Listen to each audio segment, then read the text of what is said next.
Hello, आप देख रहे हैं उत्थान एजुकेशन का ऑनलाइन प्लेटफॉर्म। मैं हूं आपके साथ डॉक्टर टी आर चौधरी।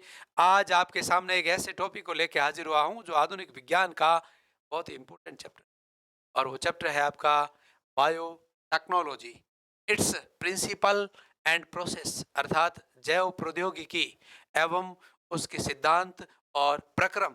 बहुत ही इंपॉर्टेंट चैप्टर है। जैव प्रौद्योगिकी होती क्या है, जैव प्रौद्योगिकी के सामान्य उपयोग क्या है, जैव प्रौद्योगिकी किस रूप में कैसे कार्य करती है, और जैव प्रौद्योगिकी के द्वारा मानव के उपयोग में कौन कौन सी वस्तुएं बनाई जाती है, कौन कौन से संसाधन उपयोग में लिए जाते हैं इस प्रौद्योगिकी के अंतर्गत। अर्थात ये सारी बातें सम्मिलित रूप में आपके सामने प्रस्तुत करने के लिए इस जैव प्रौद्योगिकी से संबंधित कुछ बातें आपके सामने लेकर के आया हूं। तो जैव प्रौद्योगिकी, बायोटेक्नोलॉजी, इसके सिद्धांत क्या है, और कौन से सिद्धांतों को उपयोग में लेते हुए किस प्रक्रम के द्वारा या किस क्रियाविधि के द्वारा आप बायोटेक्नोलॉजी की सहायता से नवीनतम उत्पाद उत्पन्न करते हैं। तो सबसे पहले मैं इस टॉपिक की, ये 12th क्लास का 11वां चैप्टर है, इस टॉपिक के सामान्य इंट्रोडक्शन या जनरल सामान्य परिचय की बात करूं, जनरल इंट्रोडक्शन की बात करूं, तो मैं आपको बता दूं कि 12th क्लास की माध्यमिक शिक्षा बोर्ड में 2023 का जो एग्जाम है उसमें इस चैप्टर में से 4 नंबर के प्रश्न पूछे जाने हैं मित्रों। 4 नंबर के जो प्रश्न आएंगे उनमें से एक प्रश्न है वो 1 नंबर का आएगा, और वो वस्तुनिष्ठ प्रश्न होगा, अर्थात अब सदैव वाला प्रश्न होगा। और ये प्रश्न ज्ञान का होगा। ये प्रश्न किसका होगा? ज्ञान का होगा। अगला जो प्रश्न है इसमें वो ज्ञानोपयोग का एक प्रश्न रहेगा। ज्ञानोपयोग का एक प्रश्न रहेगा, और ये प्रश्न आपके 1.5 नंबर का होगा। अगला एक प्रश्न और रहेगा, वो होगा अवबोध, और कौशल का प्रश्न है इसमें से। कौशल का, मौलिक सिद्धांत या कौशल का प्रश्न है। ये प्रश्न भी आपके 1.5 नंबर का रहेगा। अर्थात इस चैप्टर में से टोटल 3 प्रश्न है वो पूछे जाने हैं, और उन प्रश्नों का टोटल नंबरों का जो काउंटिंग है वो 1+1.5+1.5 है। ये सामान्य ज्ञान का प्रश्न है, जो सीधा रटा रटाया प्रश्न, जो आपकी प्रतिस्मरण स्मृति में पहले से स्मृति है, उन ज्ञान के आधार पर आपसे एक प्रश्न पूछा जाएगा। अगला ज्ञानोपयोग का प्रश्न है, जिसमें अभिव्यक्ति, कुछ अंतर या डिस्क्रिप्शन, या यूं कहते हैं कि इसमें से जो प्रश्न आएगा वो डीएनए पुनर्योगज तकनीकी से संबंधित आएगा। पहले से ही बोल रहा हूं, डीएनए पुनर्योगज तकनीकी अर्थात रिकॉम्बिनेंट डीएनए बनाने की विधि जो है उससे संबंधित प्रश्न है, वो इस ज्ञानोपयोग से पूछा जाएगा। अगला एक कौशल का प्रश्न है, और कौशल के प्रश्न में डीएनए पुनर्योगज तकनीकी के अनुप्रयोग क्या है, अर्थात कौन सा कौशल आप उपयोग में लेके इस प्रकार से बना जो पुनर्योगज डीएनए है उससे उत्पन्न होने वाले उत्पादों को उपयोग में ले सकते हैं। तो ये सारी बातें आप इसके अंदर पढ़ने वाले हैं। आगे अपन बात करेंगे इस जैव प्रौद्योगिकी की परिभाषा क्या है, अर्थात इसकी एक सम्मिलित रूप में या एक सिंपली बात करें तो मैं यूं कहूंगा कि जीव विज्ञान की वह शाखा या विज्ञान की वह शाखा जिसमें जैव रसायन अणु, कौमा सूक्ष्म जीव विज्ञान, कौमा आनुवांशिक अभियांत्रिकी एवं रासायनिक अभियांत्रिकी का एकलक्य अर्थात एकलिक रूप में अध्ययन किया जाता हो, उस शाखा को ही जैव प्रौद्योगिकी या बायोटेक्नोलॉजी कहते हैं। एक बार फिर बोल रहा था हूं, विज्ञान की वह शाखा जिसमें जैव रसायन एवं आनुवांशिक अभियांत्रिकी एवं रासायनिक अभियांत्रिकी और सूक्ष्म जीव विज्ञान का सम्मिलित रूप से अध्ययन किया जाता हो या एकलकीय रूप से अध्ययन किया जाता हो, उस शाखा को आप बायोटेक्नोलॉजी कहते हैं। अब जो जैव प्रौद्योगिकी की बात है, ये जैव प्रौद्योगिकी प्राचीन समय में भी होती थी, और प्राचीन समय में भी सूक्ष्म जीवों को मानव उपयोगी क्रियाओं में उपयोग में लिया जाता था। प्राचीन समय में भी सूक्ष्म जीवों द्वारा औद्योगिक स्तर पर भी उपयोग में लिए जाते थे। आद्य समय से ही उनसे कुछ जैव रासायनिक अणुओं को प्राप्त किया जाता था, किंतु वर्तमान समय में इस जैव प्रौद्योगिकी की आधुनिक शाखा एक उत्पन्न हुई है, जिसके अंतर्गत आनुवांशिक अभियांत्रिकी by the help of genetic recombination एवं रासायनिक अभियांत्रिकी तकनीकी के द्वारा जैव प्रौद्योगिकी के क्षेत्र को और अधिक विस्तृत कर लिया गया है।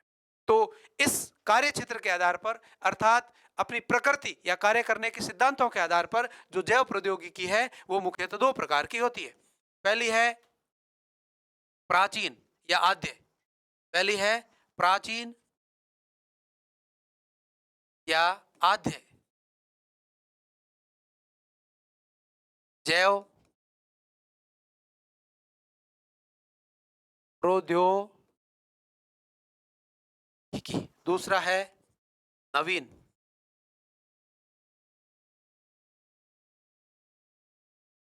जैव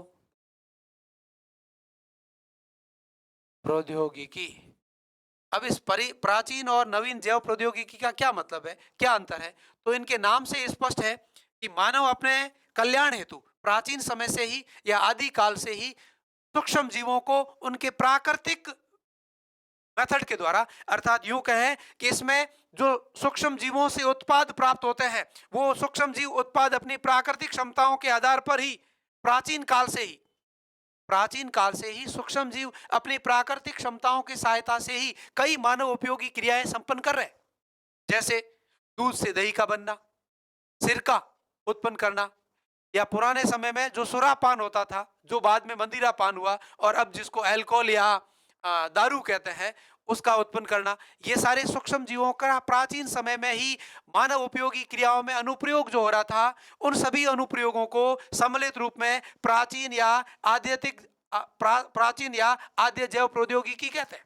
इस प्राचीन या आद्य जैव प्रौद्योगिकी में सूक्ष्म जीव अपनी प्राकृतिक क्षमताओं की सहायता से, अर्थात बिना कोई मानव के हस्तक्षेप के, अर्थात बिना कोई मानवीय इंटरफेयर के ही सीधे ही प्राकृतिक रूप से अपने उत्पादों को उत्पन्न करते हैं। अर्थात इस प्रकार की जैव प्रौद्योगिकी है वो आद्य समय से ही मानव अपनी उपयोगी क्रियाओं को संपन्न करवाने हेतु सूक्ष्म जीवों को उपयोग में लेकर के कर रहा था, इसलिए उसको प्राचीनतम या आद्य जैव प्रौद्योगिकी कहते हैं। अब जो नवीन जैव प्रौद्योगिकी है, इस नवीन जैन प्रौद्योगिकी जीव प्रौद्योगिकी में वर्तमान समय में मनुष्य ने by the help of genetic engineering, वर्तमान समय में मनुष्य ने या वैज्ञानिकों ने आनुवांशिक अभियांत्रिकी तकनीकी द्वारा किसी जीव, वो जीव सूक्ष्म जीव हो सकता है, वो पादप हो सकता है, बड़ा जीव हो सकता है, उस जीव के आनुवांशिक पदार्थों में परिवर्तन कर, उन जीव के आनुवांशिक पदार्थों में परिवर्तन कर नए मानव उपयोगी उत्पादों को उत्पन्न किया। अर्थात इस नवीन जैव प्रौद्योगिकी में किसी जीव के आनुवांशिक पदार्थों में परिवर्तन कर एक पुनर्योगज डीएनए या पुनर्योगज आनुवांशिक पदार्थ उत्पन्न किए गए। उस पुनर्योगज डीएनए या पुनर्योगज आनुवांशिक पदार्थ या काइमेरिक डीएनए भी बोलते हैं, उस डीएनए को किसी विशिष्ट जीव में स्थानांतरित कर उस जीव को कृत्रिम माध्यम में समृद्धित करते हुए और कई मानव उपयोगी उत्पाद जैसे जैव रासायनिक अणु भी उत्पन्न किए जा रहे हैं, कई विभिन्न प्रकार के हार्मोन उत्पन्न किए जा रहे हैं, विभिन्न प्रकार के एंजाइम उत्पन्न किए जा रहे हैं, विभिन्न प्रकार के transgenic organism, genetically modified organism उत्पन्न किए जा रहे हैं, विभिन्न प्रकार के रोगों की चिकित्सा, treatment of different genetic disease, आनुवांशिक रोगों का उपचार भी इस तकनीकी के द्वारा किया जा रहा है। साथ ही साथ कई पीड़क प्रतिरोधी फसलें, अर्थात कुछ विशेष प्रकार के कीटनाशक या कीटों को या पीड़कों को खत्म करने वाली फसलें भी इस तकनीकी नवीन बायोटेक्नोलॉजी तकनीक के द्वारा उत्पन्न की जा रही है। इन सभी को सम्मिलित रूप में आप क्या कह रहे हैं, नवीन जैव प्रौद्योगिकी या मॉडर्न बायोटेक्नोलॉजी कहते हैं। तो आप ये कहें कि मॉडर्न बायोटेक्नोलॉजी के द्वारा मनुष्य में विभिन्न प्रकार की गंभीर जन्मजात अनुवांशिक बीमारियां को, जैसे जीन थेरेपी, गंभीर अनुवांशिक बीमारियों को जैसे जीन थेरेपी की सहायता से ट्रीट किया जाता है। साथ ही साथ कई जीवों के अनुवांशिक पदार्थों में परिवर्तन किया जाता है। कुछ जीव, किसी जीव में उपस्थित विशेष प्रकार के वांछित जीन वाले डीएनए खंड को काटकर एक विशेष प्रकार के साधन द्वारा काटकर और किसी वाहक डीएनए के साथ जोड़कर एक नया डीएनए उत्पन्न किया जा रहा है जो एक वांछित लक्षणों वाली जीन को अपने पास रखेगा। जैसे मनुष्य में इंसुलिन हार्मोन जो अग्नाशय की लैंगरहैंस अंतःस्रावी भाग के लैंगरहैंस द्वीप की बीटा कोशिकाओं द्वारा स्रावित होने वाले इंसुलिन हार्मोन की कमी हो जाती है या रक्त में उसका लेवल कम हो जाता है, तो रक्त में उपस्थित ग्लूकोज को ग्लाइकोजन के रूप में रूपांतरित नहीं किया जाता है, अर्थात रक्त का मीठापन या मिठास बढ़ जाती है, इस अवस्था को मधुमेह कहते हैं। इस रोग को मधुमेह कहते हैं। और इस रोग का उपचार करने के लिए वैज्ञानिकों ने आनुवांशिक अभियांत्रिकी तकनीकी द्वारा इस इंसुलिन हार्मोन का निर्माण करने वाले, हार्मोन क्या है? प्रोटीन है। इस हार्मोन का निर्माण करने वाले विशिष्ट प्रकार का जो डीएनए है, उस डीएनए अनुक्रमों को प्रयोगशाला में बना लिया और प्रयोगशाला में बना करके किसी विशिष्ट प्रकार के जीव के आनुवंशिक पदार्थ के साथ जोड़ करके और उस जीव का संवर्धन माध्यम में संवर्धन करवाकर दुनिया भर का जितना चाहिए उतना इंसुलिन प्राप्त कर लिया। तो ये क्या है? आधुनिक जैव प्रौद्योगिकी है, नवीन जैव प्रौद्योगिकी है, जिसमें जीन थेरेपी के द्वारा मनुष्य में आनुवंशिक बीमारियां जो जन्मजात उपस्थित है, कॉन्जेनाइटल बीमारियां होती है, उनका उपचार भी करने लगे। क्योंकि किसी विशिष्ट प्रकार की बीमारी की उत्पत्ति एक विशिष्ट प्रकार के जीन की अनुपस्थिति के कारण हो रही है और उस जीन को किसी दूसरे जीव में से निकाल करके जो रोगी है उसके शरीर में डाल देते हैं बाय द हेल्प ऑफ आनुवंशिक अभियांत्रिकी, अर्थात जेनेटिक रिकॉम्बिनेशन की टेक्निक द्वारा। अर्थात आप यूं कहें कि जो नवीन जैव प्रौद्योगिकी है वो प्रौद्योगिकी का आधुनिक मॉडर्न एक विकसित स्वरूप है, जिसमें विभिन्न प्रकार के आनुवंशिक अभियांत्रिकी संसाधनों को उपयोग में लेते हुए वैज्ञानिकों ने कई नए नए खोज करते हुए पीड़क प्रतिरोधी पादप प्राप्त कर लिए, अधिक उत्पादकता देने वाले पादप प्राप्त कर लिए, जैव प्रवर्धन अर्थात बायोफोर्टिफिकेशन के द्वारा, जैव प्रवर्धन के द्वारा ऐसी उन्नत किस्में फसलों की प्राप्त की है जो आप 9th चैप्टर में पढ़ रहे थे, जिसमें कुछ विशिष्ट प्रकार के पोषक तत्वों की मात्रा बढ़ गई है, कहीं एंजाइम की मात्रा बढ़ रही है, कहीं विटामिन की मात्रा बढ़ रही है, कहीं पर हिरुडीन को उत्पन्न करने वाले जीन का ब्रेसिका निफेंथस पादप में डाल करके और हिरुडीन का कृत्रिम रूप से संश्लेषण करने लगे हैं। तो ये सारी जो तकनीकी है, ये सारी जो तरीके हैं, वो अपनी नवीन जैव प्रौद्योगिकी के अंतर्गत आता है और ये आजकल का बायोटेक्नोलॉजी है। बाकी बायोटेक्नोलॉजी आप प्राचीन समय में भी काम में लेते हैं। अब अगला पॉइंट आता है प्रिंसिपल ऑफ बायोटेक्नोलॉजी, जैव प्रौद्योगिकी के सिद्धांत। अर्थात ऐसे कौन से सिद्धांत है जिस पर ये जैव प्रौद्योगिकी कार्य करती है? ऐसे क्या कॉन्सेप्ट है जिसके ऊपर ये जैव प्रौद्योगिकी कार्य करती है? तो मैं यूं कहूंगा, आधुनिक जैव प्रौद्योगिकी जिन तकनीकियों की सहायता से अपने आप को संपन्न करती है, या जिन तकनीकियों को उपयोग में लेकर के आधुनिक जैव प्रौद्योगिकी या नवीन जैव प्रौद्योगिकी को करवाया जाता है, वो तकनीकियां ही सम्मिलित रूप में क्या कहलाती है? प्रिंसिपल ऑफ मॉडर्न बायोटेक्नोलॉजी कहलाती है। और आधुनिक जैव प्रौद्योगिकी के आज के समय में मुख्यतः दो प्रिंसिपल है, दो सिद्धांत है, दो तकनीकियां हैं। उनमें से पहली तकनीकियां हैं आनुवांशिक अभियांत्रिकी। आनुवांशिक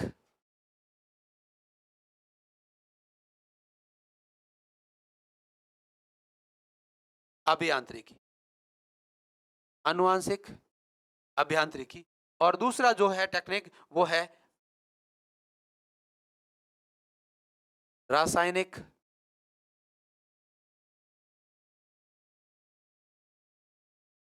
अभियांत्रिकी।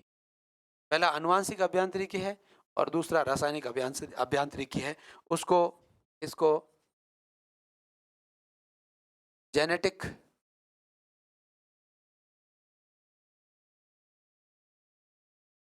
इंजीनियरिंग कहते हैं और इसको केमिकल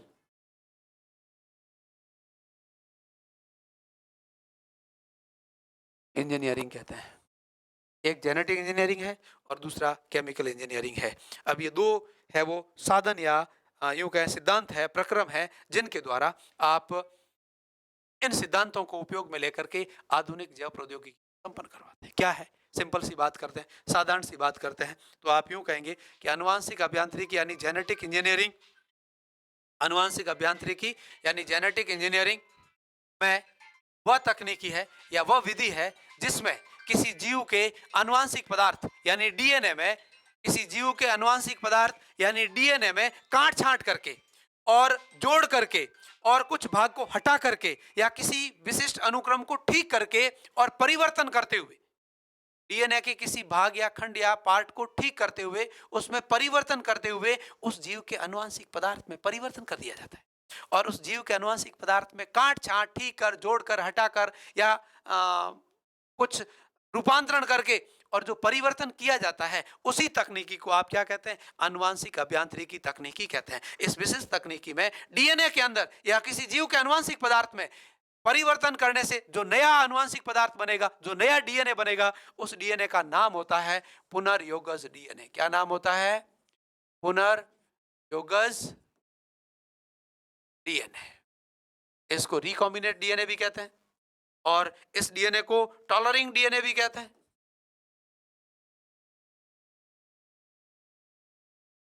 इस डीएनए को काइमेरिक डीएनए भी कहते हैं। काइमेरिक डीएनए, इस डीएनए का और नाम क्या है? काइमेरिक डीएनए भी कहते हैं इसको। तो किसी जीव के अनुवांशिक पदार्थ में काट छांट करके, परिवर्तन करके, कुछ हटा करके, कुछ नया जोड़ करके या कुछ भाग को हटाकर उसकी जगह पे किसी नए डीएनए को, वांछित जीन वाले डीएनए को जोड़ करके और अनुवांशिक पदार्थ में या डीएनए में परिवर्तन किया जाता है, उसे ही, उसी क्रिया को या जिस तकनीकी के द्वारा किया जाता है उसी तकनीकी का नाम है जेनेटिक इंजीनियरिंग या अनुवांशिक अभियांत्रिकी। और इस क्रिया के दौरान बनने वाला जो डीएनए है वो डीएनए पुनर्योगज डीएनए कहलाएगा। उस डीएनए को ही टॉलरिंग डीएनए भी कहते हैं और इस डीएनए को काइमेरिक डीएनए भी कहते हैं। अगली जो तकनीकी है या आधुनिक जैव प्रौद्योगिकी का जो सिद्धांत है वो है रासायनिक अभियांत्रिकी। अब इसमें क्या होता है? इस तकनीकी के अंतर्गत किसी सूक्ष्म जीव को, बहुत इंपॉर्टेंट बात बता रहा हूं, वह तकनीकी जिसके अंतर्गत किसी सूक्ष्म जीव को कृत्रिम संवर्धन माध्यम में, रोगाणु रहित कृत्रिम संवर्धन माध्यम में संवर्धित कर, वह तकनीकी जिसकी सहायता से किसी सूक्ष्म जीव को कृत्रिम रोगाणु रहित संवर्धन माध्यम में संवर्धित करवा करके और औद्योगिक स्तर पर, संवर्धन माध्यम में किसी सूक्ष्म जीव को संवर्धित करवाकर और औद्योगिक स्तर पर जैव अणु, रासायनिक अणु या जैव रासायनिक अणु, जैसे एंटीबायोटिक है, जैसे विशिष्ट प्रकार के टीके हैं, विशिष्ट प्रकार के एंजाइम हैं, विशिष्ट प्रकार के हार्मोन हैं और विशिष्ट प्रकार के जैव अणु हैं, उनको उत्पन्न किया जाता हो। कहां पर? औद्योगिक स्तर पर। तो उसी क्रिया को आप सम्मिलित रूप में क्या कहते हैं? रासायनिक अभियांत्रिकी कहलाते हैं। अर्थात इस तकनीकी के द्वारा किसी सूक्ष्म जीव को संवर्धन माध्यम में, कृत्रिम संवर्धन माध्यम में, रोगाणु रहित कृत्रिम संवर्धन माध्यम में संवर्धित करके कुछ रासायनिक पदार्थों को औद्योगिक स्तर पर उत्पन्न किया जाता है और वही रासायनिक पदार्थ मानव उपयोगी क्रियाओं में सम्मिलित होते हैं, अर्थात मानव उपयोगी क्रियाओं को करवाते हैं। इसी तकनीकी की सहायता से ही विभिन्न प्रकार के अनुवांशिक रूपांतरित पदार्थों को उत्पन्न किए जाते हैं जिनका उपयोग औषधि के रूप में भी किया जा सकता है। अगला हेडिंग है आपका, वो है रिकॉम्बिनेट डीएनए। बहुत इंपॉर्टेंट चीज है, इस टॉपिक का सबसे इंपॉर्टेंट पार्ट, और इसमें से कम 2 नंबर का प्रश्न आपसे अवश्य पूछा जाएगा, ये मेरी गारंटी है। जो मिशन मेरिट का अपना बहस चल रहा है इसमें आपको फाइनली प्रश्न तक बताऊंगा कि इस टॉपिक से ये प्रश्न आने वाला है। पहले आप टॉपिक को पढ़िएगा, टॉपिक को गंभीरता से देखिएगा, क्योंकि यदि प्रश्न पहले बता दिया जाएगा, यदि प्रश्न आपको पहले बता दिए जाएंगे तो केवल और केवल आप उस प्रश्न तक ही अपने आप को सीमित रखोगे, जिससे अपना जो टारगेट है मिशन मेरिट 2023 वो पूरा नहीं होगा। क्योंकि किसी टॉपिक को जितना आप विस्तार से देखोगे उतना ही आप उस टॉपिक को अपने अंदर ले पाओगे, उसका विस्तृतीकरण कर पाओगे और उस टॉपिक का एक्सप्लेनेशन के द्वारा आप उस टॉपिक को अपने ब्रेन की डीप मेमोरी में स्टोर कर पाओगे। किंतु यदि प्रश्न पहले आपको बता दिया जाए तो आप उस प्रश्न तक अपने आप को सीमित कर लोगे। इसलिए आपको प्रश्न अभी नहीं बताया जा रहा है, आपके सामने अभी टॉपिक परोसा जा रहा है, प्रस्तुत किया जा रहा है, और इसी टॉपिक में से कौन सा प्रश्न कैसे पूछा जाएगा वो भी आपको बताएगा यही उत्थान एजुकेशन का ऑनलाइन प्लेटफॉर्म। तो आप देख रहे हैं, हाँ, तो सिद्धांत के बाद अपन देख रहे हैं प्रोसेस ऑफ बायोटेक्नोलॉजी। तो बायोटेक्नोलॉजी के जो प्रिंसिपल थे, प्रिंसिपल पूरे होने के बाद अगला जो इस टॉपिक का पार्ट है वो है प्रोसेस ऑफ बायोटेक्नोलॉजी, अर्थात जैव प्रौद्योगिकी में प्रक्रम होता क्या है, किस प्रक्रम के द्वारा अपन इस जैव प्रौद्योगिकी को संपन्न करते हैं। अर्थात जो आधुनिक जैव प्रौद्योगिकी है इसमें अपना ऐसा क्या प्रक्रम रहता है, क्या टूल्स रहते हैं, क्या साधन रहते हैं, जिन साधनों को उपयोग में लेकर के आप एक विशिष्ट प्रक्रम को करते हुए और जैव प्रौद्योगिकी में एक वांछित उत्पाद, एक वांछित डीएनए, एक वांछित जैव रासायनिक पदार्थ, एक वांछित जीएमओ जेनेटिकली मॉडिफाइड ऑर्गेनिज्म की उत्पत्ति कर सकते हैं। तो उसमें सबसे पहला है वो है अपना रिकॉम्बिनेट डीएनए फॉर्मेशन, अर्थात पुनर्योगज डीएनए का निर्माण।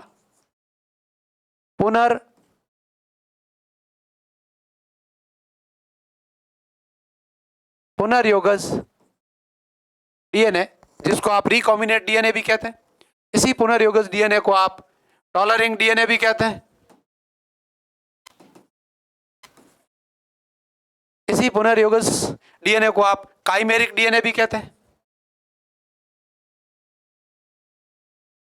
काइमेरिक डीएनए का निर्माण करना, मैं आपको बता दूं कि बायोटेक्नोलॉजी में सबसे जो मुख्य पार्ट है, जो सबसे मुख्य काम है, वो काम अपना पुनर्योगज डीएनए का निर्माण करना ही है, जिसमें थोड़ी देर पहले मैं बता रहा था कि जब किसी जीव के आनुवंशिक पदार्थ में, जब किसी जीव के डीएनए में, जब किसी जीव के जीनोम में वांछित परिवर्तन कर, काट छांट कर, इच्छित परिवर्तन करते हुए किसी वांछित जीन को जोड़कर किसी वांछित भाग को हटाकर और उसके जीन में परिवर्तन कर दिया जाता है, तो इस अवस्था को या इस क्रिया के द्वारा जो एक नया डीएनए बनता है, उस डीएनए में कुछ जीन के नए भाग जोड़ दिए जाते हैं और इस प्रकार से उत्पन्न होने वाले डीएनए को ही अपन पुनर्योगज डीएनए कहते हैं। तो सबसे पहली बात आती है परिभाषा की, पुनर्योगज डीएनए किसे कहते हैं? तो मैं कहूंगा किसी वांछित लक्षणों वाली जीन, बहुत इंपॉर्टेंट बात बता रहा हूं, इस टॉपिक में से प्रश्न आने की संभावनाएं बहुत अधिक है।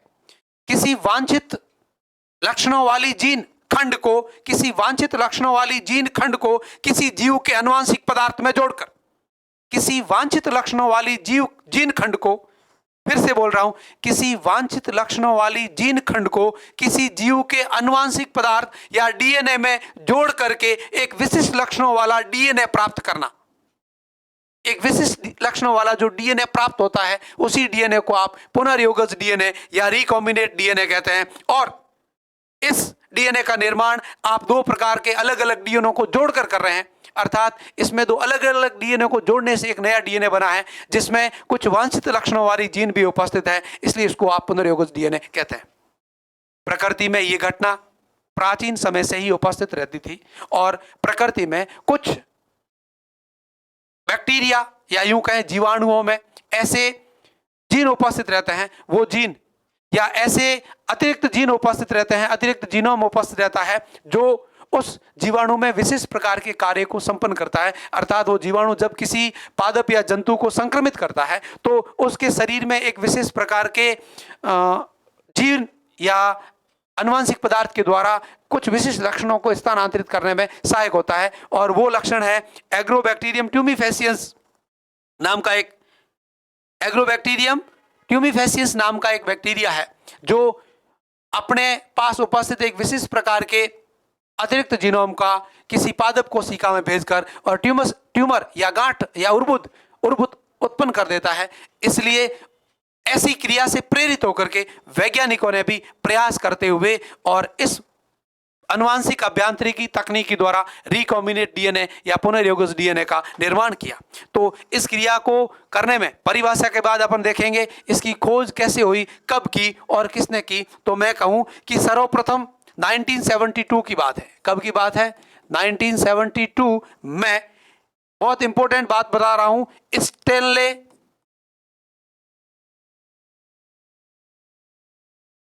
कुहने व हर्बर्ट बॉयर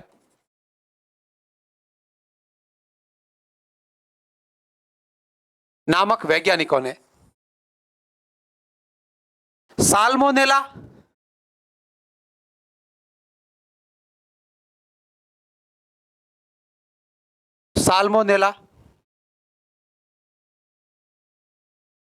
टाइफीम्यूरियम नामक जीवाणु, साल्मोनेला टाइफीम्यूरियम नामक जीवाणु में विशेष प्रकार की प्रतिजैविक औषधियों के प्रति प्रतिरोधक क्षमता उत्पन्न करने वाली जीन को जोड़कर एक नया डीएनए प्राप्त किया। उस डीएनए को प्रथम या सबसे पहले प्राप्त किया गया पुनर्योगज डीएनए कहते हैं।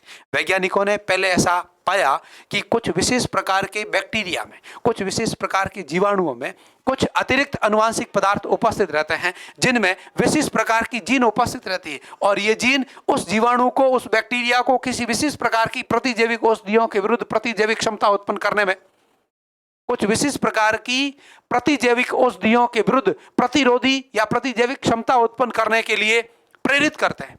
इसी बात से प्रेरित होकर इस स्टेनले कुहने व हर्बर्ट बॉयर ने एक विशेष प्रकार की प्रतिजैविक औषधि के विरुद्ध प्रतिजैविक क्षमता या प्रतिरोधी क्षमता उत्पन्न करने वाले जीन को साल्मोनेला टाइफिम्यूरियम नामक जीवाणु के आनुवंशिक पदार्थ के साथ जोड़ करके और सबसे पहले 1972 में एक पुनर्योगज डीएनए का निर्माण किया, एक पुनर्योगज डीएनए की खोज कर ली। अब इस विधि के द्वारा खोजा गया ये पुनर्योगज डीएनए जो था उसमें एक अतिरिक्त डीएनए था और उस अतिरिक्त डीएनए का नाम प्लाज्मिड था।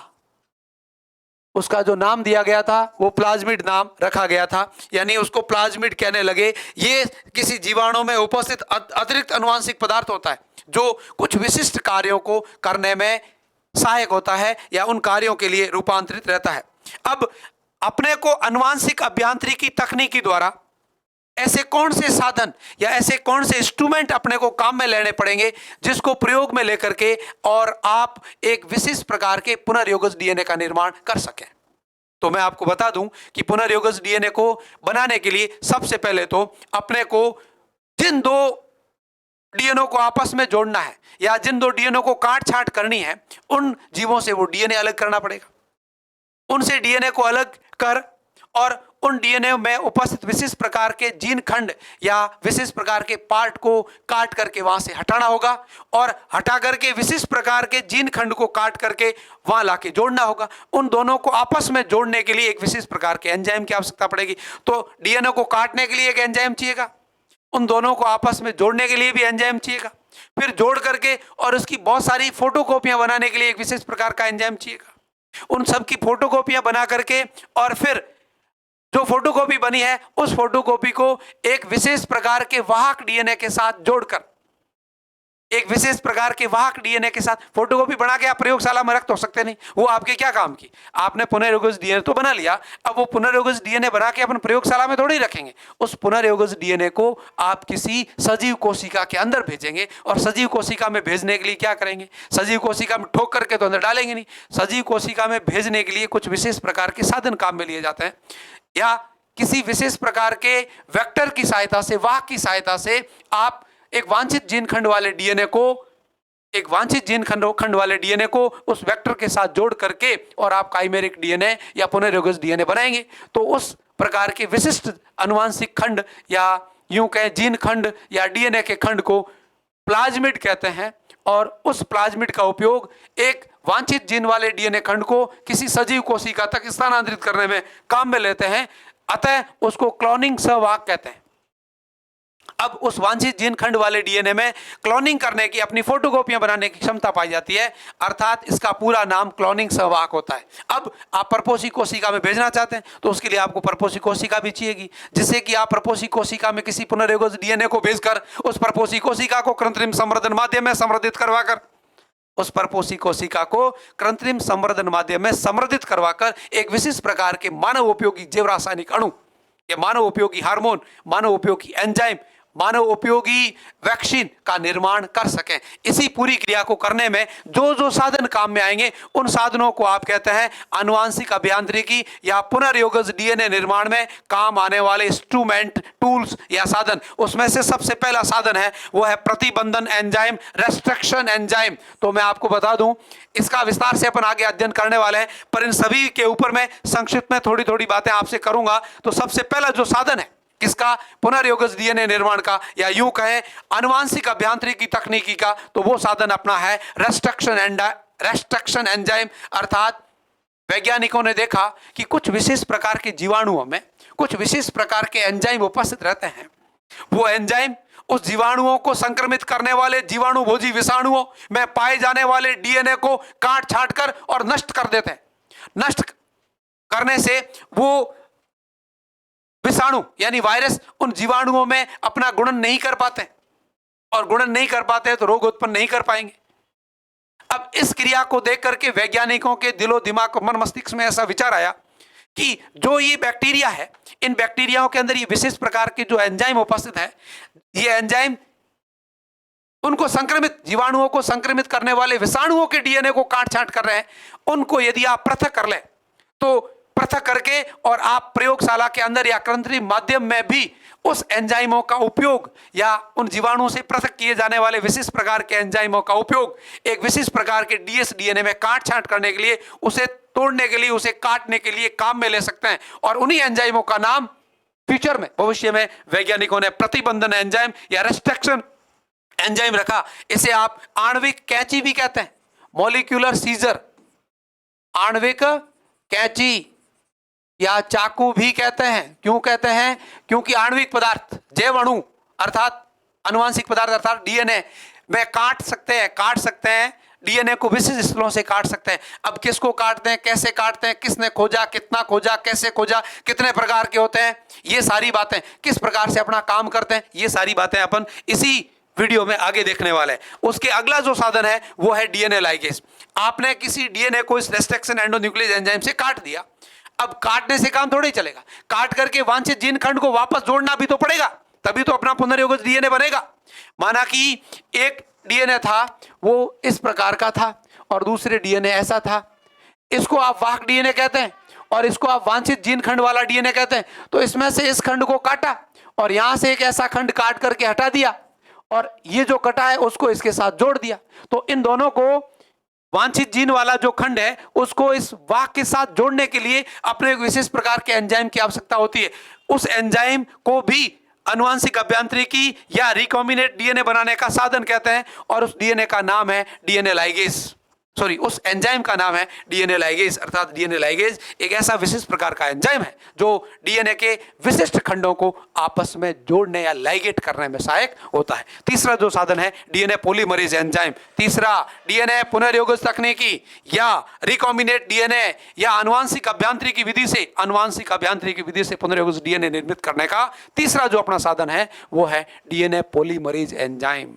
डीएनए पॉलीमरेज एंजाइम एक विशिष्ट प्रकार का एंजाइम होता है जो एक विशिष्ट डीएनए का रिप्लिकेशन या प्रतिकृतियन कर डीएनए की अनेक फोटोकॉपियां या डीएनए की अनेक अपने पैतृकों के समान नई कॉपियां बनाने में सहायक होता है और इसी क्रिया को करने वाले इस एंजाइम को डीएनए पॉलीमरेज एंजाइम कहते हैं। अब आपने डीएनए पॉलीमरेज एंजाइम के द्वारा आप एक विशिष्ट प्रकार के डीएनए या वांछित जीन खंड वाले डीएनए की अनेक फोटोकॉपियां, प्रतिकृतियां बनाने में सक्षम हो गए हैं। अब ऐसी प्रतिकृतियां तो बन गई है, वांछित जीन खंड वाले डीएनए का आपने आवर्धन कर दिया, मल्टीप्लिकेशन कर दिया, पर उसको अभी तक आपने पुनर्योगज डीएनए निर्मित नहीं किया है। तो ऐसा करने के लिए एक विशिष्ट प्रकार का क्लोनिंग संवाहक काम में आता है। इसका नाम क्लोनिंग संवाहक या क्लोनिंग वेक्टर इसलिए रखते हैं क्योंकि इस खुद में प्रतिकृति की क्षमता पाई जाती, अपना खुद का क्लोन बनाने की क्षमता पाई जाती, इसलिए इसके लिए शब्द आ गया क्लोन।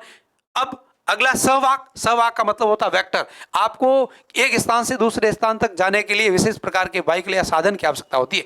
उसी प्रकार से इसी वांछित जीन खंड वाले डीएनए को कहीं और दूसरी कोशिका में जाने के लिए कोई न कोई साधन चाहिए, कोई न कोई व्हीकल चाहिए। उस व्हीकल के रूप में जिस डीएनए का उपयोग होता है उस डीएनए को ही आप क्लोनिंग संवाहक कहते हैं, क्लोनिंग वेक्टर कहते हैं। क्या होता है, कैसा होता है, क्या गुणधर्म होता है और इसके रूप में किसका उपयोग किया जाता है, ये सारी बातें आप इससे अगले वाले वीडियो में देखने वाले हैं। और पांचवा जो साधन है वो है परपोषी कोशिका होस्ट सेल।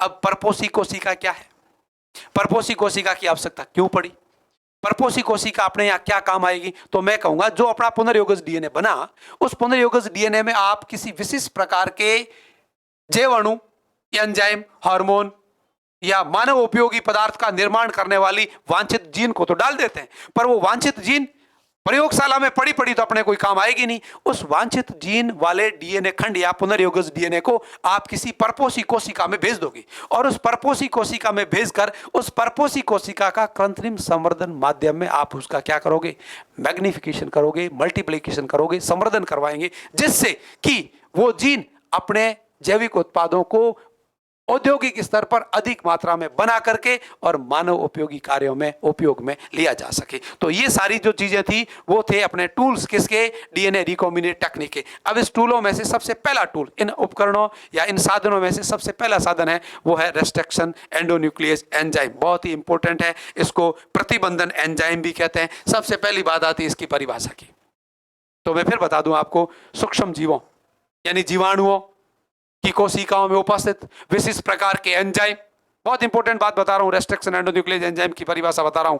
सूक्ष्म जीव यानी जीवाणुओं के कोशिका द्रव में उपस्थित ऐसे विशिष्ट प्रकार के एंजाइम, ऐसे विशिष्ट प्रकार के एंजाइम जो डीएस डीएनए को विशिष्ट स्थलों से काटने हेतु रूपांतरित रहते हैं। किसी जीवाणु या बैक्टीरिया के कोशिका द्रव में उपस्थित ऐसे विशिष्ट एंजाइम जो डीएस डीएनए या डबल स्ट्रैंड डीएनए या दोहरे रज्जुक डीएनए तंतु को विशिष्ट स्थलों से काटने में सहायक होते हैं या काटने का कार्य करते हैं, उन्हें रेस्ट्रिक्शन एंजाइम कहते हैं। बहुत इंपॉर्टेंट बात है। अर्थात वैज्ञानिकों ने बैक्टीरियाओं से और वायरसों से कई सारी चीजें सीखी और इसी चीजों को सीख करके और ये जो मॉडर्न बायोटेक्नोलॉजी है उसको सामने लाए हैं। और मॉडर्न बायोटेक्नोलॉजी में आपको पहले ही बता रहा था, मानव उपयोगी या मानव के वर्तमान युग में सबसे अधिक काम आने वाली एक टेक्निक है, एक तकनीकी है। तो परिभाषा के बाद अपन बात करेंगे इसकी खोज की। तो मैंने बोर्ड पे 3 वैज्ञानिकों के नाम लिखे हैं। पहला तो है डब्ल्यू आर्बर, दूसरा है एच स्मिथ और तीसरा है डी नाथन। इन तीनों वैज्ञानिकों ने अपने दिमाग में कुछ चीजें देखी। सबसे पहले इसने 1963 के अंदर ये काम शुरू कर दिया था, 1960 में शुरू कर दिया था। 1960 में भी इसने ये काम देखा, डब्ल्यू आर्बर ने। उसने देखा कि कुछ विशिष्ट प्रकार के जीवाणुओं में, कुछ विशिष्ट प्रकार के जीवाणुओं के कोशिका द्रव में कुछ विशिष्ट प्रकार के एंजाइम उपस्थित रहते हैं और वो एंजाइम उन जीवाणुओं को संक्रमित, जैसे ये बेचारा जीवाणु है और इस जीवाणु को संक्रमित कर रहा है विशेष प्रकार का जीवाणु भोजी विषाणु। ठीक बात है भाई, इस जीवाणु को संक्रमित कर रहा है विशेष प्रकार का जीवाणु भोजी, विशेष प्रकार के जीवाणु भोजी विषाणु।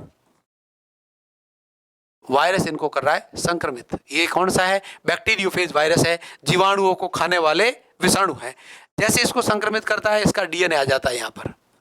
किसका डीएनए आ गया है? वायरस का डीएनए। इस वायरस का डीएनए जैसे इस बैक्टीरिया के अंदर आता है, ये सारी बातें किसने देखी? ये सारी बातें किसने देखी? ये बातें डब्ल्यू आर्बर ने देखी बेचारे ने। और 1960 ने ये सारी 1960 में ये सारी चीजें उसने देखना शुरू कर दिया था। तो इस बैक्टीरिया के अंदर कुछ ऐसे विशिष्ट प्रकार के एंजाइम उपस्थित रहते हैं, कुछ ऐसे विशिष्ट प्रकार के एंजाइम उपस्थित रहते हैं जो इस डीएनए के, जो इस वायरस के डीएनए को क्या कर देते हैं? जगह जगह से काट करके इसके टुकड़े कर देते हैं। और जैसे इसके टुकड़े हो जाते हैं तो वायरस अपना कारनामा नहीं कर पाता है, अर्थात इस जीवाणु को संक्रमित नहीं कर पाता, इस जीवाणु को नहीं खा पाता, इस जीवाणु की वृद्धि, विकास और गुणन पर कोई प्रभाव उत्पन्न नहीं कर पाएगा।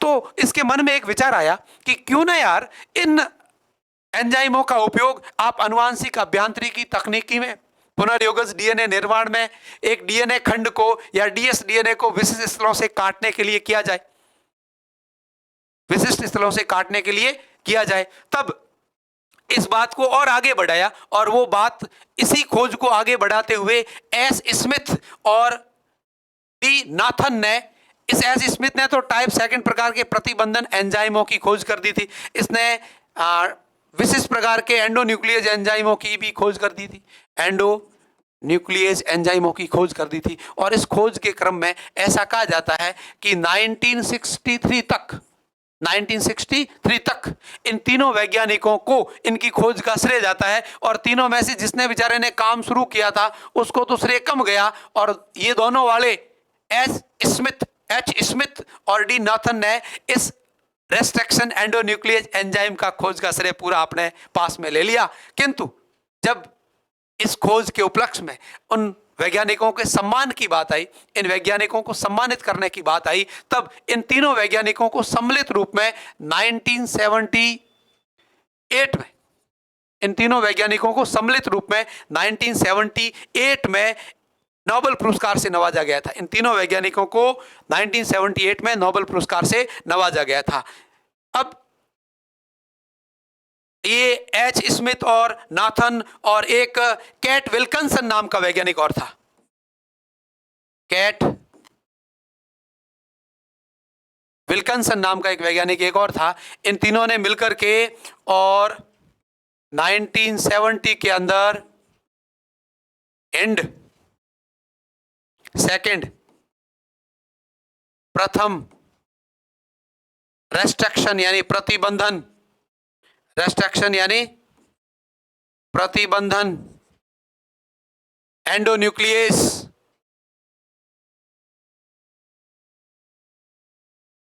एंजाइम की खोज करते हुए हेमोफिलस इन्फ्लुएंजाई जीवाणु के डी स्ट्रैंड से अलग भी कर लिया था 1970 में।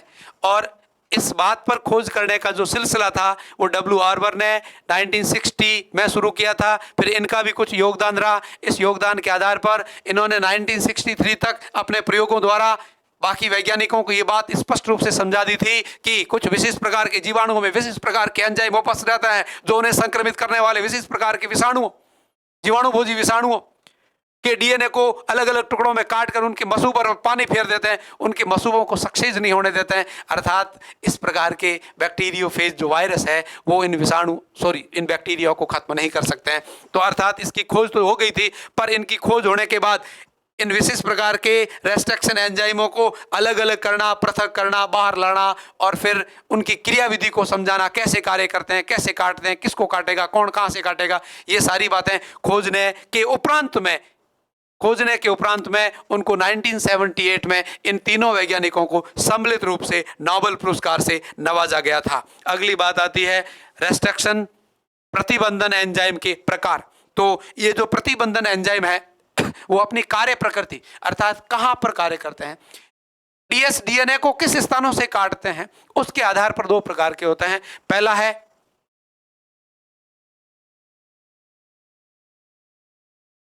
रेस्ट्रिक्शन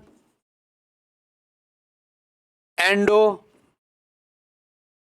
न्यूक्लियस एंजाइम और दूसरा है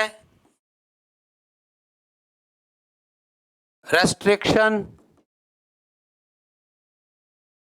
एक्सो न्यूक्लियस एंजाइम। नाम से स्पष्ट है। क्या स्पष्ट है? स्पष्ट यह है कि जो रेस्ट्रिक्शन एंडोन्यूक्लियस एंजाइम है वो डीएनए को उनके मध्य स्थलों से या मध्य स्थलों से थोड़ा हट करके पैलेंड्रोमिक स्थल या ऐसे डीएनए अनुक्रम जो दोनों दिशाओं से पढ़ने पर एक जैसे पढ़ाई देते हो उन स्थलों से काटता है।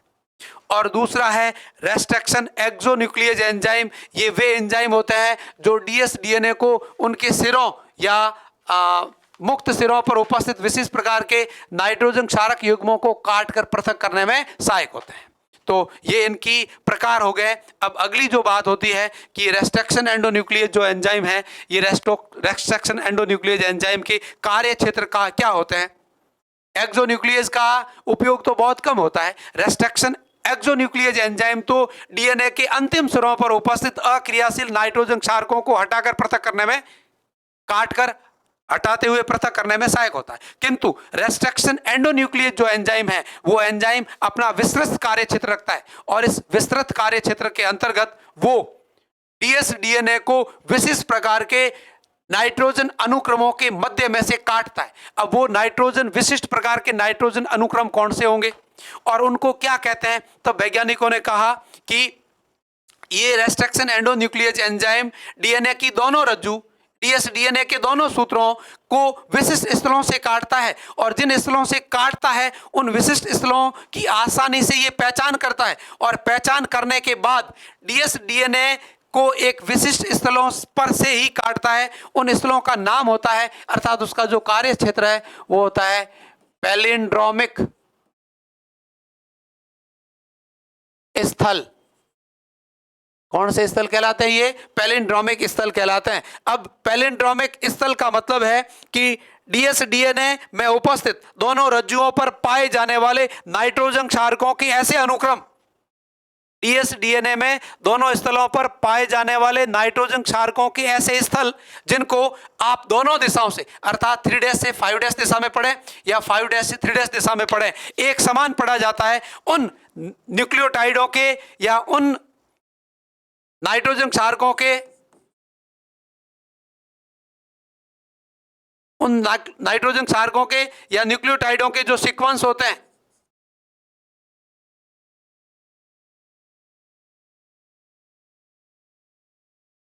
उन न्यूक्लियोटाइडों के जो सीक्वेंस होते हैं उन सीक्वेंस को ही आप पैलिंड्रोमिक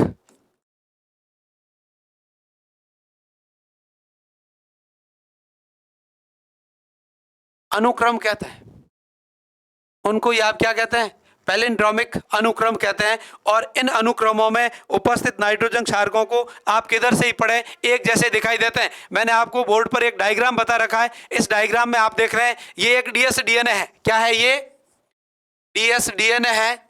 इस डीएनए की दो रज्जु है। एक रज्जु ये है जिसको आप 3' से 5' दिशा में कह सकते हैं, और दूसरी रज्जु ये है, इसको आप 5' से 3' दिशा में कह सकते हैं।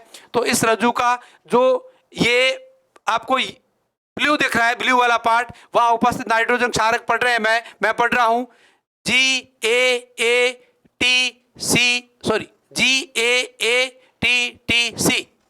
ठीक बात है। इधर से यानी 3' से 5' दिशा में पढ़ा तो यहां उपस्थित नाइट्रोजन क्षारकों का अनुक्रम क्या था? GAATTC। ठीक बात है। अब मैं इसको नीचे वाले को पढ़ता हूं 3' से 5' दिशा में, नीचे वाले को 3' से 5' दिशा में पढ़ता हूं तो क्या पढ़ूंगा? GAATTC। इसको इस दिशा में पढ़ता हूं तो क्या पढ़ूंगा? CTTAAG। अर्थात इस स्थान से, इस डीएस डीएनए को इस स्थान से मैं पढ़ूं तो दोनों दिशाओं में पढ़ने पर एक जैसे नाइट्रोजन क्षारक उपस्थित रहते हैं। अर्थात डीएस डीएनए के वे स्थान जहां पर दोनों दिशाओं में पढ़ने पर समान प्रकार के नाइट्रोजन क्षारक अनुक्रम मिलते हैं, उन स्थलों को आप पैलिंड्रोमिक स्थल कहते हैं। और इन स्थलों पर उपस्थित नाइट्रोजन क्षारकों को, न्यूक्लियोटाइडों को पैलिंड्रोमिक नाइट्रोजन क्षारकों का अनुक्रम या न्यूक्लियोटाइडों का पैलिंड्रोमिक सीक्वेंस कहलाता है। इसी पैलिंड्रोमिक सीक्वेंस स्थलों पर ही रेस्ट्रिक्शन एंडोन्यूक्लियेज एंजाइम कार्य करता है। और अलग अलग प्रकार के रेस्ट्रिक्शन एंडोन्यूक्लियेज एंजाइम अलग अलग नाइट्रोजन क्षारकों के मध्य से डीएस डीएनए को काटता है। और एक विशिष्ट प्रकार का रेस्ट्रिक्शन एंडोन्यूक्लियेज एंजाइम, फिर बोल रहा हूं, एक विशिष्ट प्रकार का रेस्ट्रिक्शन एंडोन्यूक्लियेज एंजाइम डीएस डीएनए को सदैव एक विशिष्ट नाइट्रोजन क्षारकों के मध्य से ही काटता है। जैसे यहां पर आपको दिख रहा है इकोआर फर्स्ट, ये एक रेस्ट्रिक्शन एंडोन्यूक्लियेज एंजाइम है। इसका पूरा नाम है ई कोलाई स्टेंट आर से सबसे पहले प्राप्त होने वाला ये एंजाइम। नामकरण आगे आएगा तब आपको मैं समझा दूंगा कि इसको इकोआर फर्स्ट क्यों कहते हैं। अब इकोआर फर्स्ट प्रकार का जो रेस्ट्रिक्शन एंडोन्यूक्लियेज एंजाइम है वो सदैव और सदैव डीएस डीएनए में उपस्थित किसी रज्जु को जी और ए के बीच में से काटता है। जी और ए के बीच में से काटता है। तो यहां पर जे और ए यहां पर था और इस रज्जु में जी और ए का था, यहां था। अर्थात इन दोनों स्थलों से काट करके इन दोनों रज्जुओं को इसने क्या कर दिया है? अलग कर दिया है। तो ये आपका रेस्ट्रिक्शन एंडोन्यूक्लियेज एंजाइम का कार्य क्षेत्र और कार्य करने का तरीका यानी क्रियाविधि थी। कार्य क्षेत्र और कार्य करने का तरीका, दोनों बातें आप इस डायग्राम से आसानी से देख रहे हैं। तो रेस्ट्रिक्शन एंडोन्यूक्लियेज एंजाइम सदैव और सदैव डीएस डीएनए पर ही कार्य करते हैं, एसएस डीएनए पर कभी काम नहीं करते हैं। अर्थात दोहरे रज्जुक डीएनए सूत्रों को ये सदैव विशिष्ट स्थलों से, पैलिंड्रोमिक नाइट्रोजन क्षारक अनुक्रम वाले स्थलों से काटता है। और एक विशिष्ट प्रकार का रेस्ट्रिक्शन एंडोन्यूक्लियेज एंजाइम सदैव डीएस डीएनए को एक विशिष्ट नाइट्रोजन क्षारक अनुक्रमों के मध्य से काटता है। अर्थात यहां आपको जो उदाहरण दिख रहा है वो इकोआर फर्स्ट जो रेस्ट्रिक्शन एंडोन्यूक्लियेज एंजाइम है वो सदैव और सदैव डीएनए स्ट्रैंड में उपस्थित जी और ए यानी ग्वानिन व एडेनिन नाइट्रोजन क्षारकों के मध्य में से काटता है। काट करके दोनों नाइट्रोजन क्षारकों की दोनों डीएनए की रज्जु को अलग अलग कर देता है। अब बात आती है कि आप जो रेस्ट्रिक्शन एंडोन्यूक्लियेज एंजाइम है इसका नामकरण कैसे करते हैं। तो बहुत इंपॉर्टेंट बात है। इसके नामकरण करने के लिए, इसका नाम रखने के लिए वैज्ञानिकों ने एक विशिष्ट विधि बताई है। और इस विधि में जैसे मैं एक उदाहरण ले लूं और उदाहरण ये ले लूं कि ये जो नाम है ई को आर फर्स्ट कहां से रखा गया, तो मैं कह दूं कि किसी भी रेस्ट्रिक्शन एंडोन्यूक्लियेज एंजाइम का नामकरण करते हैं तो उसका जो पहला अक्षर होता है वो जिस जीवाणु से पृथक किया गया है उस जीवाणु के वंश का पहला अक्षर ही सदैव उसके नाम का पहला अक्षर होगा। जैसे यहां जो इसको पृथक किया गया है वो किया गया है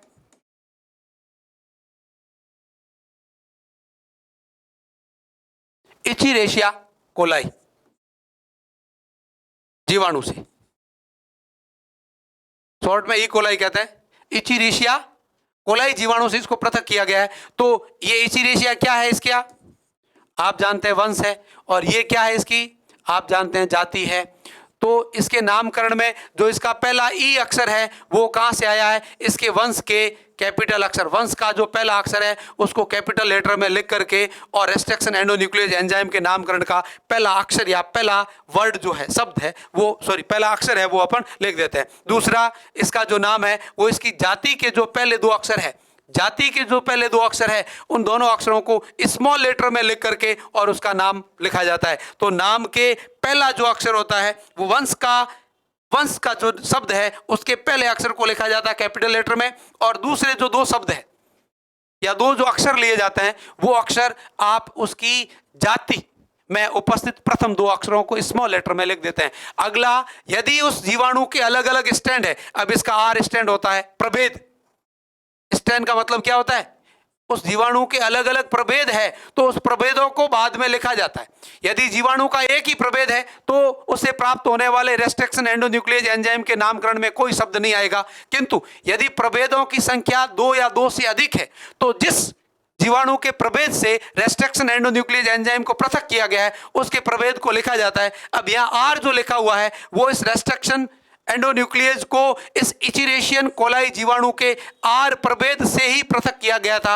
इस आर प्रभेद को यहां पर वापस लिख लिया गया है। आर का मतलब रफ होता है। अब स्मूथ प्रभेद भी हो सकता था, और स्मूथ प्रभेद होता अर्थात चिकना प्रभेद या चिकनी इसकी वेरिएंट होता तो यहां पर एस आ जाता। अब अगला जो शब्द है वो रोमन संख्या के अंदर एक संख्या लिखी जाती है, और वो संख्या ये प्रदर्शित करती है कि एक विशेष प्रकार के जीवाणु के एक विशेष प्रभेद से प्राप्त होने वाले एंडोन्यूक्लियस एंजाइमों का सीक्वेंस बता रखा है। सबसे पहले खोजे गए को फर्स्ट कहेंगे, दूसरी बार खोजे गए को सेकंड कहेंगे, तीसरी बार खोजे गए को थर्ड कहेंगे। अब इसके कुछ उदाहरण भी मैं आपको बताऊंगा कि रेस्ट्रिक्शन एंडोन्यूक्लियस एंजाइम के कुछ विशेष उदाहरण भी है, जिसमें से पहला उदाहरण आपका कौन सा है, इको आर फर्स्ट है। एक उदाहरण और भी है, इको आर सेकंड, अर्थात इसी इचिरेशियन कोलाई बैक्टीरिया के आर प्रभेद से एक और एंडोन्यूक्लियस एंजाइम प्राप्त हुआ जिसका नाम रख दिया था अपन ने क्या, इको आर सेकंड। इसी प्रकार से एक और है हिंड, HIND, HIND, और आगे लिखते हैं सेकंड। पहला शब्द किसका आता है, बैक्टीरिया के वंश का, जिस बैक्टीरिया से इसको प्राप्त किया गया है उसका वंश लिखा जाता है। तो वो बैक्टीरिया का वंश है हीमोफिलस। वंश का नाम क्या है, हीमोफिलस। दूसरे दो शब्द है वो उसकी जाति से लिए गए हैं, और ये जाति जो इसकी है वो है इन्फ्लुएंजाई। हीमोफिलस इन्फ्लुएंजाई। अगला जो क्या है, डी इसका स्टैंड है। कौन सा स्टैंड इसका, डी। और ये कितनी संख्या में यानी कब प्राप्त किया था, ये सेकंड बार प्राप्त किया गया था, यानी सेकंड खोजा गया था। इसको खोजा गया था किसने खोजा था इसको, एस स्मिथ ने। इस हीमोफिलस इन्फ्लुएंजाई जीवाणु से या जीवाणु के डी स्टैंड से इस हिंड सेकंड सबसे प्रथम 1970 में एक प्रथम खोजा गया रेस्ट्रिक्शन एंडोन्यूक्लियस एंजाइम पृथक किया था, और वो था हिंड सेकंड। अब कुछ उदाहरण और भी है, जैसे और उदाहरण है थर्ड, इसको प्राप्त किया गया था हीमोफिलस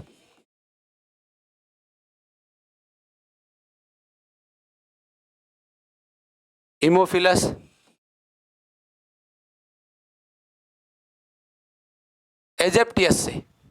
किससे प्राप्त किया गया था, हीमोफिलस एजिप्टियस से। इसकी कोई स्टैंड होती नहीं है, अर्थात इसका प्रभेद होता नहीं है, इसलिए एच आ गया। और एई एजिप्टिकस का यानी जाति जो है उसके पहले दो अक्षर आ गए, और ये तीसरी बार प्राप्त किया गया था, इससे तीसरा प्राप्त किया गया एंडोन्यूक्लियस एंजाइम था, इसलिए इसके आगे शब्द आ गया थर्ड।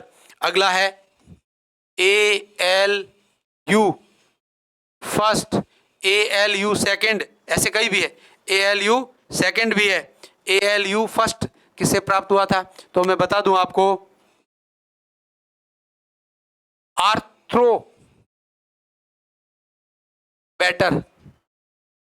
आर्थ्रोबैटर ल्यूटियस। तो ये जाति के और ये इसका, और सबसे पहला प्राप्त हुआ इसलिए फर्स्ट हो गया। इसी आर्थ्रोबैटर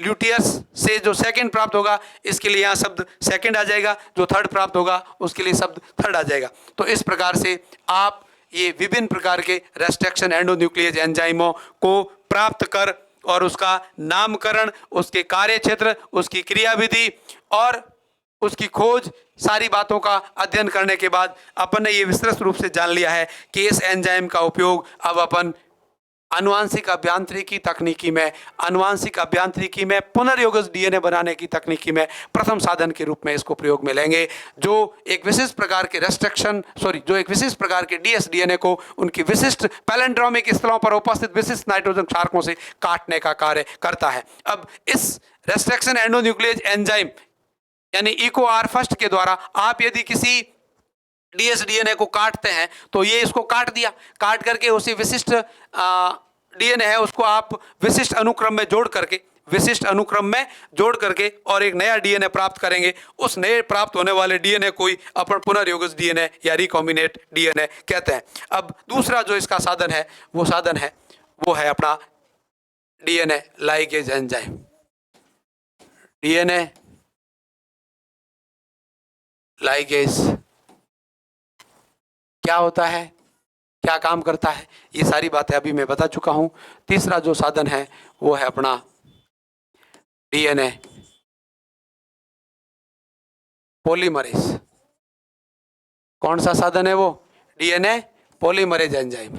अब डीएनए पॉलीमरेज एंजाइम क्या होता है, क्या काम करता है और इसके क्या अनुप्रयोग है, ये सारी चीजें भी बता चुके हैं। अब चौथा जो इसका साधन है वो है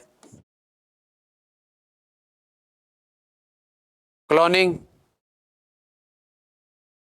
वेक्टर अर्थात क्लोनिंग संवाहक, जो अत्यंत ही इम्पोर्टेंट है। इसका क्लोनिंग संवाहक जो है वो